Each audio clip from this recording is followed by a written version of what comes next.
All right, so for this video, I want to talk to you guys about this young Aunt Hefe versus King Pill situation, because I believe that I may have gotten it all wrong in my previous video where I determined that young Aunt Hefe marked out King Pill. And so I'm hoping to install the necessary corrections here so that we can get this thing straightened out, because no one marked out King Pill that day. If anyone got marked out, it was Aunt Hefe that got marked out, not King Pill. What? So this is what I want to show you guys. I want to show you guys new evidence in this investigation. And I want to start with the first clip. This is going to be young Aunt Hefe.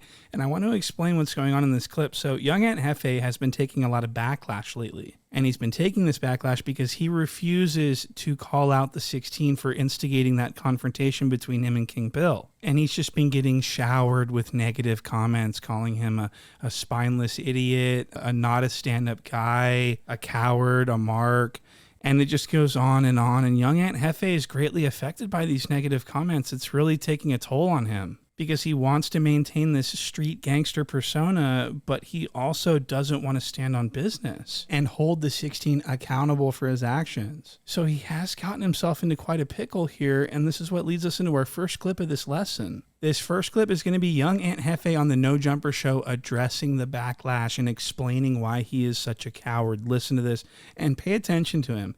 Look at how just unbelievably pathetic he won't even look at the 16. He's basically explaining himself and all of his gang politics to Lush. What? Watch this. I don't blame nobody, bro. Like, y'all been, like, all my little supporters and fans, they've been hitting me up. They've been on my line. They asking me why I'm not holding Adam 22. Let's talk about it. Accountable or whatever. And so, like, my response to that, I already did a video, but I'm going to say this, like, everybody that watched No Jumper, y'all pretty much know. So he's nervous as fuck. He's taking these deep breaths. His heart's pounding. He can't even breathe. He's like, he's just scared as fuck. And he won't look at the 16. Let's continue. Everybody that watched No Jumper, y'all pretty much know the podcast space that Adam 22 in. Y'all pretty much know the questions he asked. And I don't pretty much think he was trying to throw me up under the bus. If anything, it was like King Pill. So I just like, so Adam's a civilian. When you talking to the members and the members get asked these questions, that's who it fall upon, because you as a member, as you saying you are, like, I expect you to know how to answer that question. Now, if the shoe was on the other foot, Adam put me on blast like, hey, Aunt Hefe, what's up with that diss track? You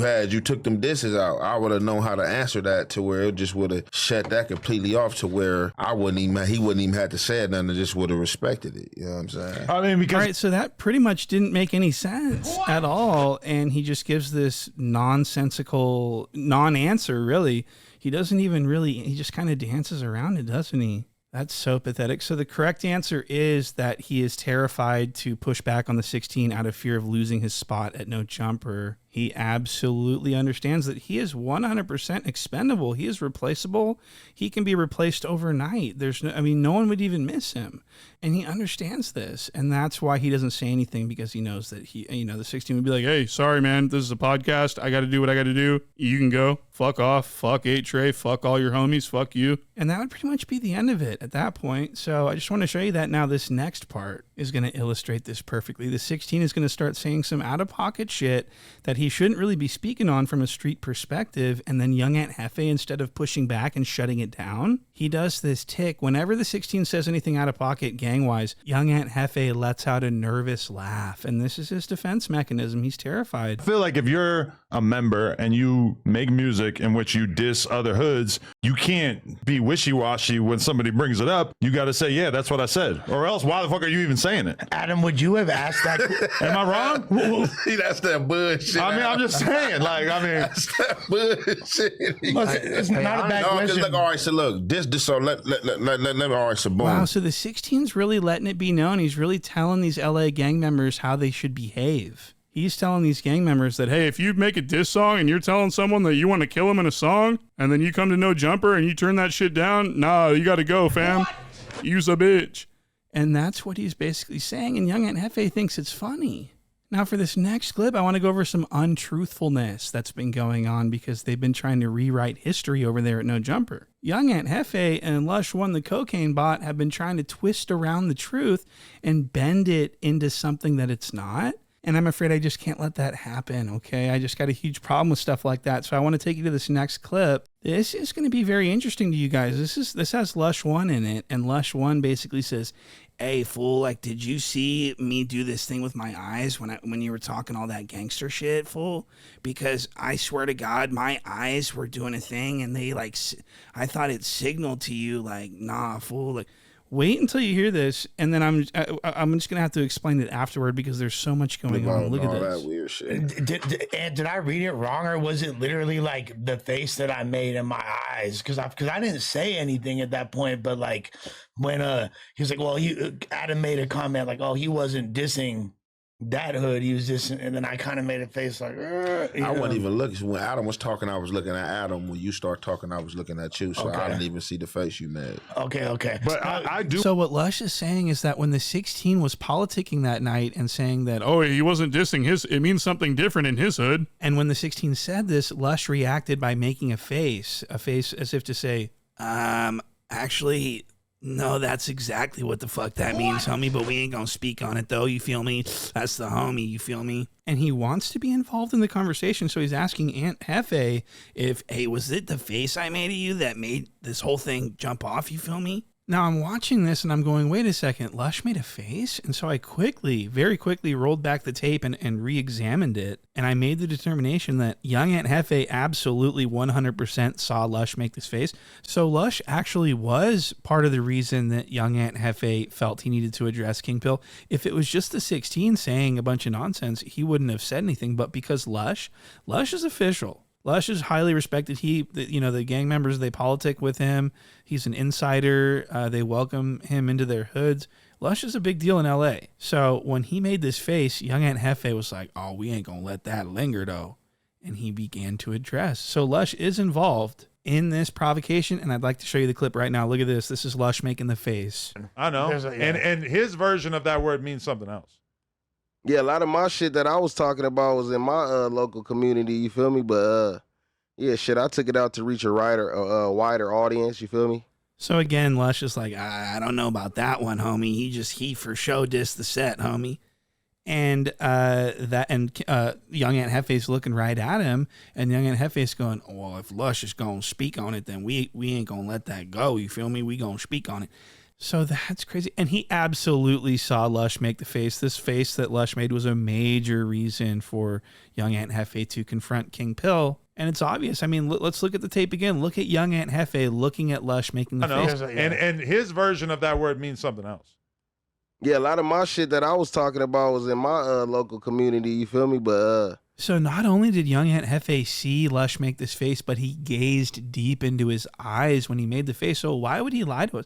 Why would young Aunt Hefe lie and say, I wasn't really looking at you, I was looking at Adam when you were speaking? Why would you tell us that lie? You didn't even need to lie about that. You could have easily said, man, I don't even know. That shit was like a long time ago, you feel me? You could have said something else besides just making up this entire lie about how you for sure didn't see him. That's so disrespectful for you to lie to us and make us feel so uncomfortable and violated for being lied to by a new host. I'm sorry, but I just had to point that out. So I'd like to go to this next little piece.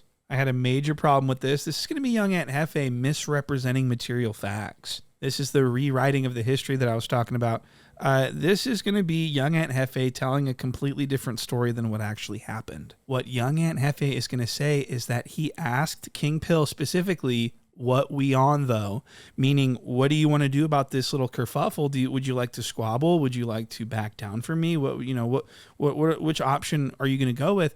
And that King Pill sort of backed down from him. And I'm not going to lie, this is what it looked like at first glance. But after further review, I've discovered that young Aunt Hefe, not only did he not mark out King Pill, he actually got marked out. What? And I'm going to show you what I'm talking about in this next clip. Look at this clip. Look at young Aunt Hefe. Look, his eyes are darting away. Every time King Pill looks at him, his eyes dart away. He's scared. He won't look at him in the face. And when he says, what we on though, he's looking away from King Pill at the room. Clarify. What we on though? Clarify. As if to say, what's the next topic? What's the next video that we're going to react to? So King Pill's very confused. He's like, wait a second, is he talking to me? Like, what the fuck's going on?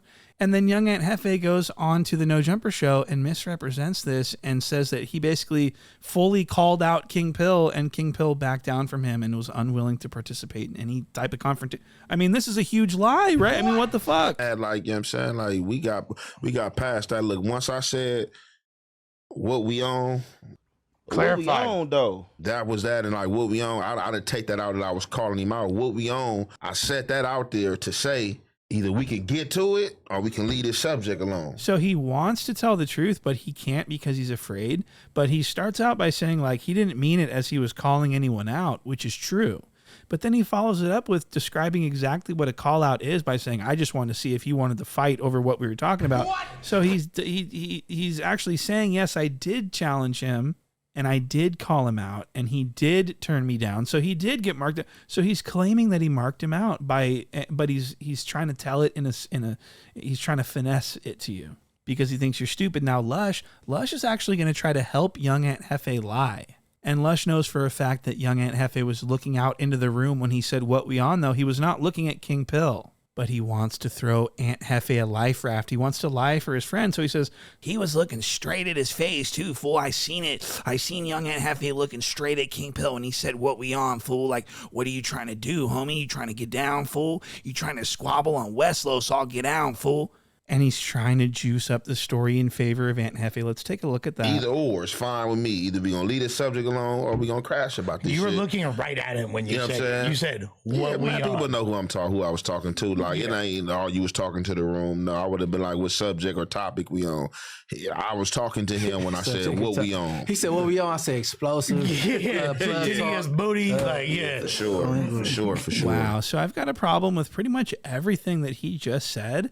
And you'll see why in a second. I'm going to play you this clip of what actually happened that day. Look at To this. my audience, you feel me? This out though, we ain't gonna let that linger on. I'm from 83rd Street, bro. Like, and that shit dish the set, you feel me? Like, I know where he from on the set, and I don't play into the little fake politics. He ain't dissing A-Trey on the set. Period. I'm not barring no disrespect from no. Ain't never barred no disrespect from no. Period. Who said You know what I'm somebody saying? disrespected you? But still, the topic coming up. Yeah, that's what I Topic tried to- coming up I about the word, bro. I'm talking to this man, bro. Oh, I'm I'm talking to him asking, because the topic lingering, bro. That I'm disrespecting you? Bro, you not hear what I'm saying? Nah. You said you from a community, Right. and you said where it's aimed at. But it ain't this show set, though. And that's what I'm saying. That's what I'm saying, though. Okay, so we saying the same shit. So we saying the same shit. Oh, okay, for Oh, sure, We yeah. don't gotta talk about it anymore. Yeah. For sure. So Lush makes this face at young Aunt Hefe like, are you going to sit there and take this shit, fool? And young Aunt Hefe starts to actually, he feels like he has to address it now. So he digs an eye booger out of his eye, wipes it on his cheek, and begins to address the elephant in the room, which is this, this tension. And he doesn't ever direct any of this toward King Pill. He's looking at Lush and talking to Lush the whole time. And King Pill's confused. He's like, wait, are you talking to me? Because you're not looking at me when you're talking to me. And he's like, no, I'm talking to this man. What? And he says he's talking to Lush about all these so he's politicking with Lush. And it's just really weird and confusing at this point. And young Aunt Hefe is going on the No Jumper show acting like everyone, it was obvious who he was talking to. It was obvious what he was addressing. Yeah, people know who I was talking to. Like, it ain't all you was talking to the room. No, I would have been like, what subject or topic we on? I was talking to him when I said what we on. It wasn't obvious at all. This was the most skittish, most standoffish, most frightened situation I've ever seen in a while. So that's pretty much what happened. And I would just like to say that when King Pill very confidently turned to young Aunt Hefe and attempted to look him in the eyes and say, are you talking about me right now? And when young Aunt Hefe turned that down and said, no, I'm talking to this man. I'm sorry, but that's actually a mark out. What? That's getting marked out way more so than what we thought King Pill got marked out. King Pill was chilling. Young Aunt Hefe was the one picking his boogers and wiping them on his face, acting all nervous and skittish and weird. King Pill was as cool as a cucumber on a warm summer's eve. Now, this next clip is going to be very strange. You guys are going to think this is very interesting. This is going to be young Aunt Hefe telling a story of what happened after the show ended. This is a very bizarre and, just listen to the story. I'm just going to play the clip. Look at this. And like, them was like teenage years and shit. When you walked out of the podcast that day, though, there was no real lingering tension. Everything Hell was no, he chill, walked, man, on gangster. He walked right behind me. Look, he was walking behind me. I got up first. He got up behind me. He said he got to use the bathroom the whole way. I don't walk fast. He was walking behind me the whole time, walking behind me till we got up here to where the bathroom was at. And he was like, hey, Aunt, you got to use the bathroom? I'm like, nah, I'm out of here. He was like, all right, for sure, bro. I'm about to use the bathroom. And shit, we exited out of here and left. Yeah. So Okay, so why did you tell us that story? What? You literally just told us absolutely nothing. So he walked behind you briefly. Wow. Cool story. You know, you don't need to tell a whole story about something like that. And he's doing his fingers, like the play-by-play with his fingers, like the little finger people. He's using his fingers to demonstrate what it looked like when they were walking. And it's supposed to be one person walking in front of another. But what he's doing with his fingers doesn't make any sense at all. What? He's very nervous and he's filled with deception. And so I just wanted to point all this stuff out for you guys. That was just a very disagreeable story that I thought needed to be included. So thank you guys for sticking around, and make sure to check out the Patreon. And thank you guys who are subscribed, of course. And I'll see you on the next one.